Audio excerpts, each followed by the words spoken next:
Monsieur le ministre de l'Habitat et de la Politique de la Ville, Madame la ministre déléguée chargée de l'Environnement, Monsieur le Wali de la région de Marrakech, Monsieur le représentant de l'Union de la Méditerranée, Monsieur le secrétaire général de l'Assemblée parlementaire de la Méditerranée, Mesdames et Messieurs les présidents des associations et ordres professionnels nationaux et internationaux, chers confrères. Tout d'abord, je voudrais rassurer Madame la ministre, parce que les géomètres experts se préoccupent du changement climatique et de ses conséquences, bien entendu, sur l'élévation notamment du niveau de la mer. Et nous présenterons demain un outil qui s'appelle le portail du littoral et de la mer, qui a été mis au point par l'Ordre des géomètres experts de France et qui, je pense, répondra en grande partie à vos attentes. Donc c'est véritablement une de nos préoccupations. Je voudrais aussi remercier le président Aziz Hilali de m'avoir convié à ce premier congrès de l'Union méditerranéenne des géomètres, tant en qualité de président de l'Ordre des géomètres experts de France qu'en qualité de président de la Fédération des géomètres francophones. Et c'est principalement à ce dernier titre que je m'adresserai à vous ce matin. L'Ordre des géomètres experts est, avec l'Ordre national des ingénieurs géomètres topographes du Maroc, un des membres fondateurs tant de la Fédération des géomètres francophones que de l'UMG. On pourrait se demander, alors qu'il existe une organisation internationale à laquelle nous appartenons tous, la Fédération internationale des géomètres, pourquoi créer de nouvelles associations et quels sont leurs buts? Toute association professionnelle a pour premier objectif de favoriser les relations entre les personnes qui exercent le même métier, de transmettre et de partager le savoir de chacun, les expériences des uns et des autres, et donc d'améliorer nos connaissances au contact des autres. C'est important au niveau national.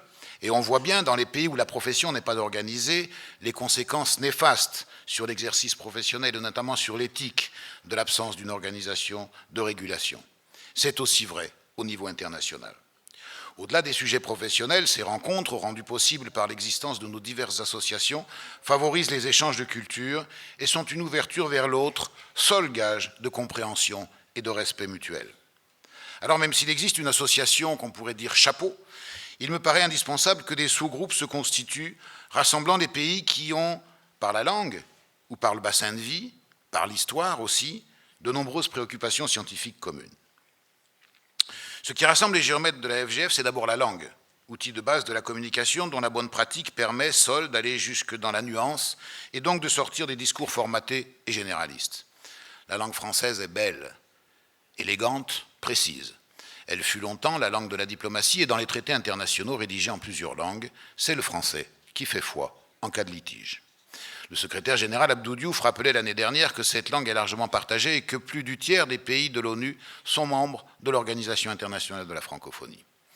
Mais au-delà de la langue, comme le rappelle la déclaration de Rabat du 24 novembre 2005 à l'origine de la Fédération des géomètres francophones, nous partageons les valeurs de la francophonie telles qu'elles sont citées dans le préambule de la charte. Aider à l'instauration et au développement de la démocratie, à la prévention des conflits, au soutien de l'état de droit, aux droits de l'homme. Intensifier le dialogue des cultures et des civilisations, participer au rapprochement des peuples par leur connaissance mutuelle et au renforcement de leur solidarité par des actions de coopération multilatérale en vue de favoriser l'essor de leurs économies, respecter la souveraineté des États, leur langue et leur culture. Au sein de l'UMG, ce qui nous rassemble, ce n'est plus la langue, mais c'est la civilisation, l'histoire commune, et le bassin de vie autour de cette mer, berceau de la civilisation occidentale et arabe. Depuis des millénaires, nous nous sommes tant aimés, combattus, divisés, rassemblés autour de la Méditerranée, cette mer qui fut depuis l'Antiquité notre voie de communication privilégiée, tant pour les envahisseurs que pour les acteurs de paix, qui fut pour beaucoup la mer nourricière, qui reste le berceau de nos croyances, de nos religions, de nos cultures, si proches, si différentes et si complémentaires. Du détroit de Gibraltar à celui des Dardanelles, du delta du Rhône au delta du Nil, du golfe de Naples à celui de Sirte, du cap de Spartivento au cap Bon, c'est sa géographie qui a formé notre destin. Des Baléares à la Corse, de la Sardaigne à Chypre et de la Sicile à la Crète, ces îles innombrables nous rapprochent. Combien de villes bordent ces côtes chargées d'histoire, de notre histoire, symbole du rayonnement des civilisations successives qui se sont développées sur les rives de la Méditerranée, Beyrouth, Alexandrie, Tunis, Alger, Malaga, Marseille, Rome, Venise, Athènes et tant d'autres. En Camargue, dans la lagune de Venise ou dans les Cyclades, on ne sait pas, parfois, si on est encore sur Terre ou ou si on est déjà en mer. Et on a un peu l'impression que la Méditerranée elle-même a du mal à se séparer des mers et des pays qui l'entourent. Alors quoi de plus normal, après avoir partagé depuis si longtemps cet espace et cette histoire commune, que nous souhaitions, ensemble et entre nous, travailler à concrétiser nos rêves d'avenir, cet avenir qui, lui aussi, même dans un contexte de mondialisation, se joue autour de cette mer. Et c'est bien là un des objectifs de l'UMG. À l'évidence, pour ce faire, une collaboration entre la FGF et l'UMG est source de synergie. Les réflexions de l'une ou de l'autre association, les actions qu'elles mènent se complètent et s'enrichissent mutuellement. Nos associations ne sont pas concurrentes, mais parfaitement complémentaires et dans le droit fil des réflexions plus générales de la FIG. La meilleure preuve en est que plusieurs pays tels que l'Algérie, le Liban, le Maroc, la France adhèrent aux deux associations et s'y sentent bien.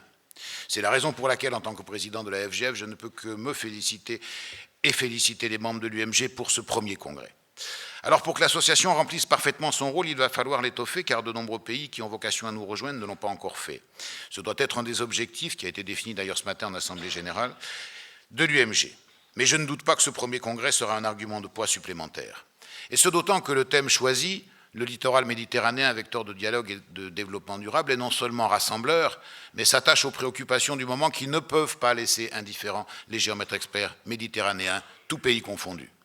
On y retrouve d'abord le mot littoral, cette bande de terre qui longe la mer et s'enfonce à l'intérieur des terres, cette bande côtière de plus en plus sollicitée, soumise à la pression foncière, à l'urbanisation souvent désordonnée et donc à la pollution terrestre autant que maritime.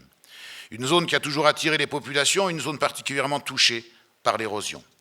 Un littoral avec des côtes rocheuses et des falaises, mais aussi de nombreuses côtes sableuses, dunaires, lagunaires, très sensibles à la submersion marine, ayant pour cause l'élévation du niveau de la mer directement liée au changement climatique, mais aussi, ce dont on parle moins, à l'affaissement du niveau de la terre, dû notamment à la densification urbaine dans les secteurs géographiques où le sous-sol est meuble.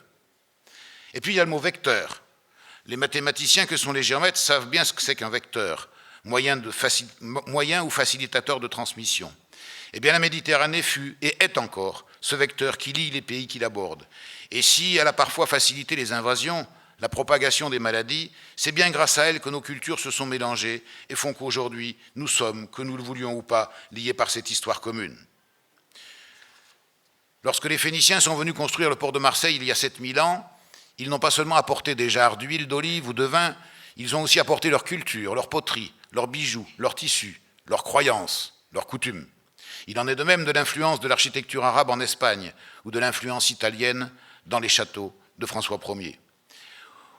Au XVIIe siècle, les premières cartes marines, les portulandes, dessinées par nos ancêtres, concernaient la Méditerranée. Et de nos jours, ce littoral nous concerne tous. L'effet papillon fait que la moindre modification ou fragilisation à un endroit de celui-ci aura des conséquences à plus ou moins long terme sur tout le pourtour et donc pour tous les pays limitrophes. Les problèmes qui nous rassemblent sont particulièrement nombreux et sensibles.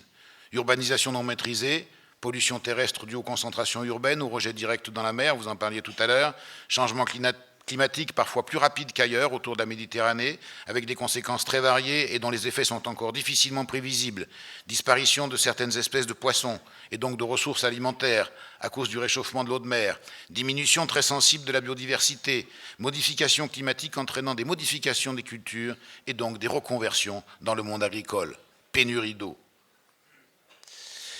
Si on prend le Maroc, la température aurait augmenté d'1 degré en 40 ans. Et la tendance devrait s'accélérer avec 2 degrés supplémentaires d'ici 2045. Parallèlement, les précipitations ont diminué de 10 à 20 mm par rapport à la moyenne des années 60-90, ce qui fait une réduction de 7 à 14%. Les épisodes de sécheresse sont plus longs, les inondations plus massives et les crues éclairs plus fréquentes.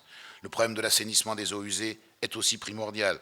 Tous ces chiffres sont transposables pour les autres pays, car c'est bien évidemment la même chose dans les autres villes du bassin méditerranéen, alors même que les dernières études des experts de l'ONU publiées lors de la journée mondiale de l'eau du 27 mars indiquent que d'ici 2030, le monde devra faire face à un déficit hydrique de 40%.